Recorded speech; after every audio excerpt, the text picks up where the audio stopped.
Hello guys, this is Dr. Marie and I am here with a brand new video. I was thinking about what I was going to talk about next, and what came to my mind was how to get the best out of your pharmacy this coming year. People's relationship with pharmacies is more like a love and hate relationship. The same thing with the doctor. Most people, when they're going to the pharmacy, they don't necessarily have a smile on their face.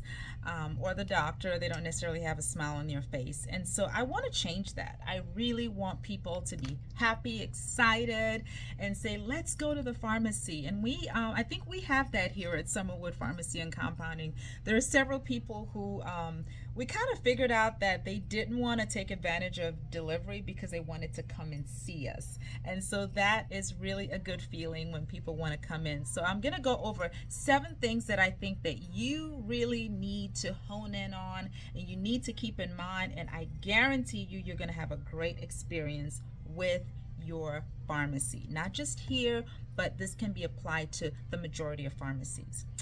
Number one, a lot of people are going through open enrollment right now.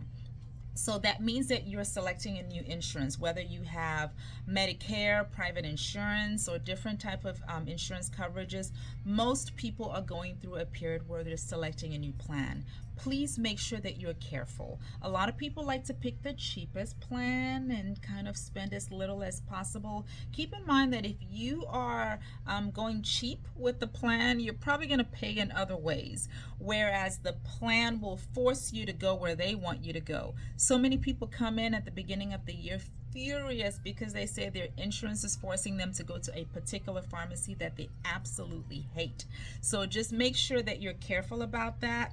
Make sure that the plan you're picking is not going to control not only the pharmacy that you go to, but the physicians that you go to. So you want to make sure you say, hey, I want to go to this pharmacy. I want to be able to keep all of my physicians, and I want to have the freedom to leave. So I love all my patients here at Summerwood Pharmacy and Compounding, but if at any time they want to go somewhere else, I want them to have that freedom, and you should be able to advocate for yourself in that way.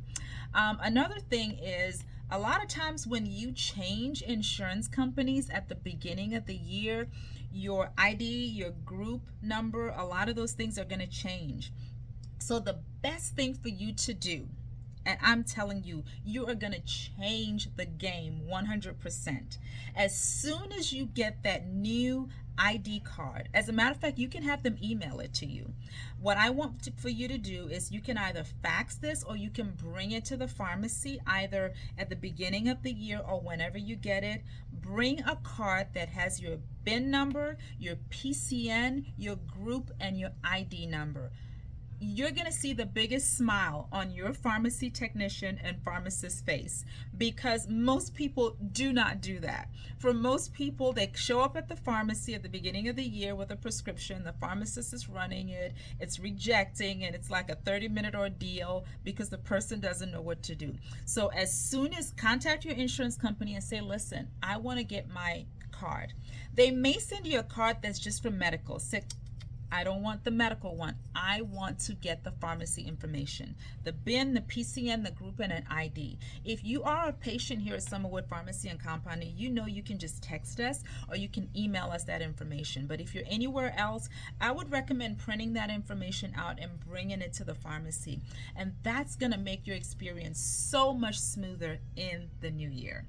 Another thing is, this is going to probably throw some people off, but do not come to the pharmacy at the end of the day, because it is the worst time. As a matter of fact, between the hours, I would say, of 5 p.m., between 5 and 7 p.m., it's crazy. Why is that crazy? That's when most people get off of work and they come to the pharmacy to pick up their prescriptions. Well, let me give you a little bit of a news flash. A lot of times physicians are seeing patients throughout the day. So your doctor is seeing patients all day. Sometimes they may send prescriptions right before lunch, right after lunch, but a lot of prescriptions come in the 5 o'clock hour. So when you walk in, you and everybody else is hoping that your prescription is ready. but it's not because we're just now getting it. And so I advocate that a lot of people kind of get call in advance to make sure that the prescription is actually gotten to the pharmacy, but also communicate with the nurse at the doctor's office and say, hey, listen, my schedule is not going to allow me to do this, that, and the other. Could you make sure that my prescription is called into the pharmacy by such and such amount of time? Now, I'm not guaranteeing you that's going to happen, but if you do that, that may result in that nurse maybe sending your prescription in before 5 o'clock. That way, if you get to the pharmacy at about 5:30, 6 o'clock, your prescription is ready. But the reality is that if you come at the end of the day, mistakes are at a high probability of happening. So if you get off of if you get off of work, for example, and you come and present that prescription, guess what? They're doing so many prescriptions at that time. Everyone is tired. The pharmacist is just mentally warped. I don't know about you, but I don't want a tired and confused pharmacist and pharmacy technician working on my prescription. So it's not a good idea. Now, I know we're always supposed to be professional and sharp and ready to go, but I'm talking to you from a perspective of a human being. Nobody operates at the optimal level at the end of the day. So please try to get there at an earlier time. That kind of leads me to my next thing. Don't come at the beginning of the day. Like, some people show up at 9 o'clock on the dot. Am I saying that's a bad thing? Let me explain to you why that may not be a good idea. I have a mentor who's been a pharmacist for 40 something years. When he gets to work, he's a little cranky. He's a little cranky. He's a little, he needs his coffee. So, I'm not going to say his name, but if he's watching this video, he knows himself. You know, I remember when I was working at the same pharmacy as him, I bought him a nice coffee machine for Christmas and a mug, and we all knew that he needed his coffee. So don't talk to him for the first 30 minutes to an hour or so. So the truth of the matter is most people's wires are not where they need to be bright and early in the morning. They probably were rushing to get to work. Maybe they had personal issues that they haven't sorted out. And so if you meet somebody at that early moment, they may not be in the position to give you their best 100%. So maybe just wait a little bit longer, maybe, about an hour or so after the pharmacy has opened. That gives them time to not only communicate with the people who worked the day before, so they can be able to kind of be fresh. But sometimes when people get to work, computers don't work. Internet doesn't work, printers don't work. So if you're coming at the staff at a time when they're trying to sort all of those things out, they may not be at their freshest and their best. So that's just a little tip about that. Also, another time that I would not recommend that you come to the pharmacy would be right before a holiday. A lot of people flood the pharmacy right before the holiday. Please plan ahead. Again, mistakes. Also, a lot of times we're in the holiday season right now. A lot of wholesalers tend to be closing a little early. And so if you show up the day before a holiday wanting to get your prescription filled along with the whole of the town, the pharmacy is going to run out of medications faster, number one. Number two, if they need to order something, you're most likely going to be waiting several days, and that's going to impact your health tremendously. So a lot of times people end up in binds where they're looking for a pharmacy that has something in stock right before a holiday, and that is a dangerous place for you to be, especially if you have hypertension, if you're a diabetic patient, or you're someone who just got released from the hospital. If you got released from the hospital and you just got your prescription, I get it. But if you got released 2 days earlier, please don't wait. Go ahead and try to get your prescription. At least if the holiday is on a Friday, start on a Monday or Tuesday. That gives the pharmacy time to order what's needed. If it's a compounded medication, you guys know we do a ton of compounding here. We have time to get it ready or get it ordered before you run out of your current supply. So please keep that in mind. Another thing is make sure your values, this is number 3, make sure your values align with where you are. Okay, if you are somebody that's into functional medicine and holistic, if you want to be dealing with a pharmacy that understands herbs, or understands different things, like for example, I have people that come in and ask me things about MTHFR, that ask me things about gut health. Some people expect me to understand the most obscure things, and I guess you can call me a nerd. So I'm really interested in these things. And so they come here because they know that I'm going to understand that. I'm going to understand things about detoxing and fasting, and what it means for your body to go into autophagy, and what happens after the third or fourth or fifth day of fasting. Don't expect every pharmacist to understand this. So you want to do your research, figure out the culture at the pharmacy, figure out exactly what their values are. This is something that you can get by just coming in and walking around, speaking to people, going on their social media. You're going to understand that. And this is going to help you tremendously not waste your time. I recommend that you do this with your doctors as well. You know, before you select a physician, go ahead and do that. Some of us spend more time trying to select a new car than we do our pharmacies. This is someone that's going to be making decisions about your health. This is someone that is going to be communicating with your physician on a regular basis. You want to make sure that they're thinking like you. You want to make sure that their values are in line with what your values are. For instance, you know, I have a lady who fills here who's Muslim. So as soon as I start compounding her medications, I don't even have to ask her. I know she's Muslim, and I know that I'm going to have to put her capsules, I put her medication in capsules that are not gelatin, which is pork derived.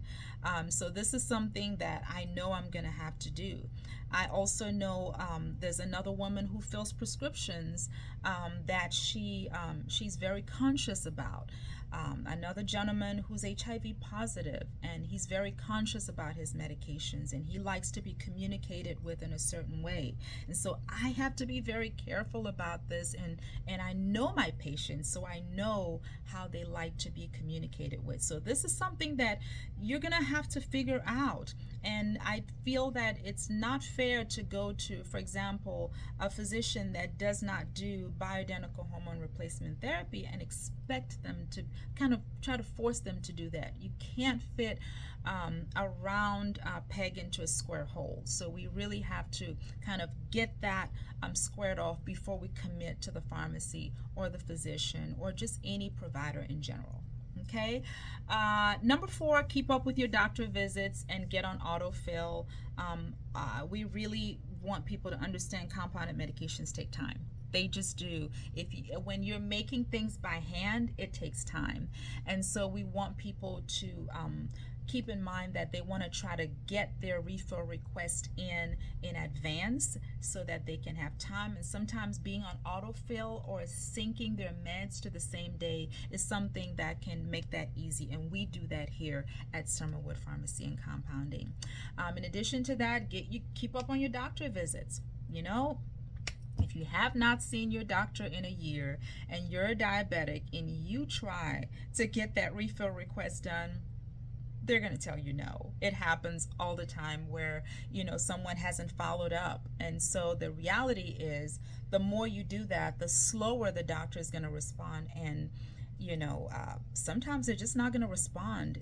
That's not fair. I do know that you want to get a response as soon as possible, but the truth of the matter is that if you have not seen your doctor at the time that they told you to come in, like if they told you to come in 3 months, 6 months, 1 year, and you did not come in, go ahead and call and schedule an appointment. Don't do a refill request because there's a high probability that that refill request is going to get denied. Okay. Number 5, give your doctor time.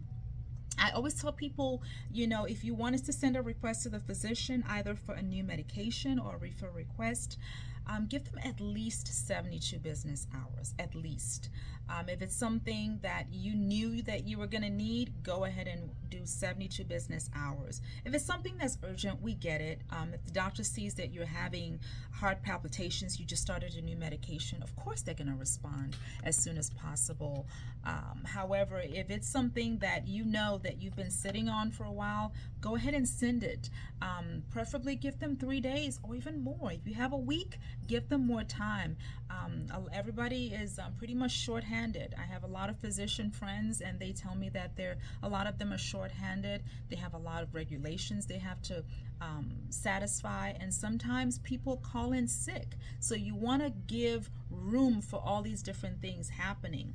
I understand if you've sent your referral request a week in advance and no one responded, I get it. But try to give them more time and give them grace. We're all human beings. We're all doing the best that we can. So I would say 7 business days, preferably a week, would be actually a good amount of time to give to get a response. Number 6, I would say pick up your prescription on time. Request delivery on time. I'm going to give you a little dirty secret that frequently happens at chain pharmacies, which is a lot of pharmacies in general, they fill prescriptions and people call and say, I need this urgently. So pharmacies would hurry up and fill it, and people would just not come and pick up because life happens, right? And so when this happens a lot over and over and over again, this causes the pharmacy, in some cases, to not make the patient a priority all the time.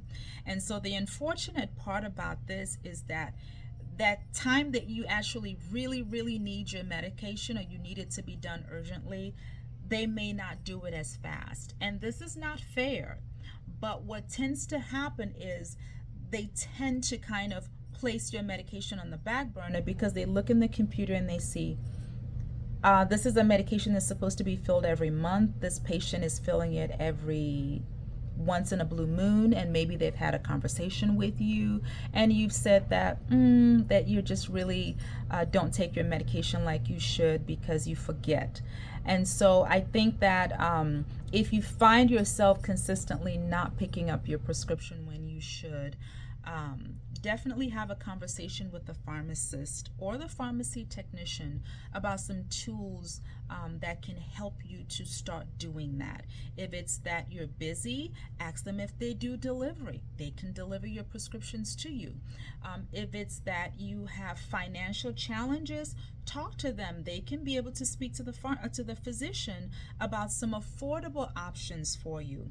If it's that you just forget or that you don't care, you may want to talk to the pharmacist, because a lot of medications can actually cause more harm than good if you're not taking them as prescribed. So it's very important that you do that. And I always say, you are treated how you present yourself, and you want your pharmacist to kind of take your health care seriously. And if you show them that, hey, I'm on top of my medication, I don't play with my health, they're not going to play around with you. And they're going to make sure that they keep your medications in stock. They're going to make sure that they call you, and they're going to mirror what you show them. So that's important. And last but not least, I believe in relationship, guys. Relationships are so important. Connections, emotional connections are so important. And I deal with that every day here at the pharmacy. I say that because it's important for you to know the pharmacy staff and have a relationship with them. Don't just say the tech this, the pharmacist this. No. Say their names. Know people. Address them by names. When you see that person, when you see someone new at the pharmacy, say, hey, you're new, who are you? And it's important that you introduce yourself to them. The pharmacy that's down the street from me fills about 1,300 prescriptions a day. I just want you to wrap your head around 1,300 prescriptions a day. Now, I also want you to ask yourself, do you think that they know each and every one of those people? The chances are no. They just don't. It's impossible to know 13, well, maybe not 30, out of those 1,300, maybe about there are 700 or 800 different people, maybe 900. Okay, so the chances are that staff is going to know and recognize the people who are the most engaging, the people who are the most communicative. They're probably also going to notice the people that they have the most, they're most at heads at loggerheads with. But for the most part, you want to have a great relationship with your pharmacy staff, not just the pharmacist, but the pharmacy technician. I'm going to tell you what used to happen, and what still happens, not used to happen, what still happens at many pharmacies is you'll have a lobby filled with 5, 6, 7, 8 people. Happens very frequently at busy pharmacies. And the pharmacy technicians will notice Miss Smith coming down the aisle. Oh, she knows Miss Smith. She's seen Miss Smith's grandchildren's prescriptions. She knows Miss Smith just got released from the hospital. She has she knows that Miss Smith is on about 10 different medications. She knows everything about this woman. And as this pharmacy technician, Jennifer, is looking at Mrs. Smith, she's starting to have warm feelings in her heart, right? So I'm going to tell you what will happen. And this is not fair, but this is going to happen. Jennifer is going to run and go grab Mrs. Smith's prescription that has not been typed in. She's going to hurry up and type it in.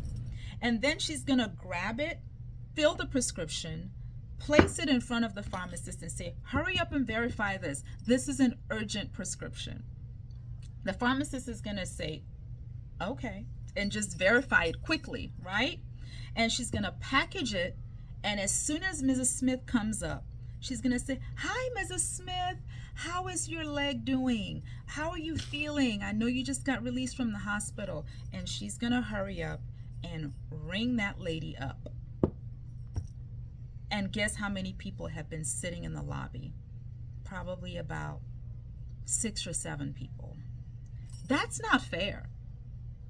I'm telling you that's not fair. But the point of this video is to tell you what's real and what is happening every single day in every single pharmacy around the United States. As a matter of fact, it's happening right now, right? And so because she has an emotional connection to this woman, she feels like, oh, let me hurry up and get this ready because she's probably really sick. Now, there are other people who are very important. They're sitting in the waiting room and they equally need their medication, but that's not what happened. And so I'm telling you this because connections is very important. Emotional connections are very important. Being kind to people is very important. These are people that handle the most intimate part of what you put in your body. So I think it's important for us to communicate, be kind to each other, and I believe that you're going to get the best out of your next year experience at the pharmacies that you fill at. Does it mean that you should be fake? No, but it just means do all these things, and I think you're going to have a great year coming up.